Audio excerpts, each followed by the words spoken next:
What's that sound? Depending on whom you ask, the crackle of popping joints is either the sound of sweet relief or the noxious tones of a stomach-turning habit. Really though, what's that sound? I mean, why does bending your joints in a certain way make them pop like that? Scientists have offered several explanations, including rapidly stretching ligaments and, in severe cases, actual bones grinding against each other. But the most common explanation for why your stretched out joints sound like bubbles popping is that, well, there are bubbles in there. The joints in your fingers are the easiest ones to crack, but many people also crack the joints between vertebrae in their neck and back, and even their hips, wrists, shoulders, and so on. All these joints are synovial joints, and they're the most flexible ones in your body. The space between the two bones is filled with a viscous liquid, synovial fluid, which contains long, lubricating molecules like hyaluronic acid and lubricin.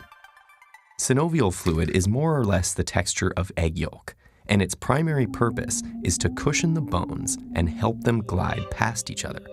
It also contains phagocytic cells that help clean up any bone or cartilage debris that ends up in the joint.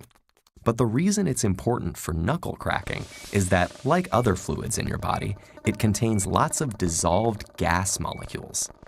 Knuckle crackers know that to get that satisfying pop, you stretch the joint farther than it normally goes, by bending your fingers backwards, for example. When you do that, the bones move away from each other. The space between bones gets bigger, but the amount of synovial fluid stays constant. That creates a low-pressure zone that pulls dissolved gases out of the synovial fluid, just like the carbon dioxide that fizzes out of soda when you twist open the cap. Inside the joint, the escaping gases form a bubble with a pop. But the bubble doesn't last long. The surrounding fluid presses on it until it finally collapses. The bubble's gases scatter throughout the synovial cavity and slowly dissolve back into the fluid over the course of about 20 minutes, which is why it can take a while before you can pop the same joint again. Some scientists think there may actually be two pops, one when the bubble forms and another when it bursts.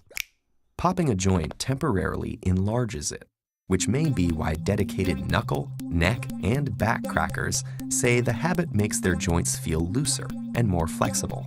But you may have heard from a concerned relative or annoyed office mate that cracking your joints will give you arthritis. A doctor named Donald Unger heard this too. So, determined to disprove his mother's warnings, he cracked the knuckles of his left hand repeatedly for 50 years. While the right-hand knuckles went unpopped.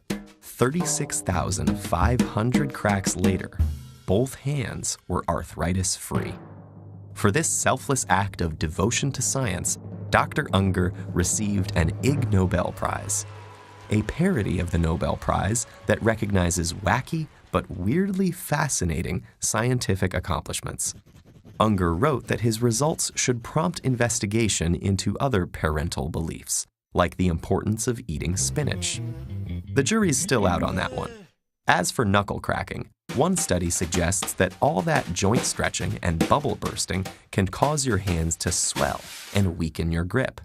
But the biggest proven danger seems to be annoying those around you.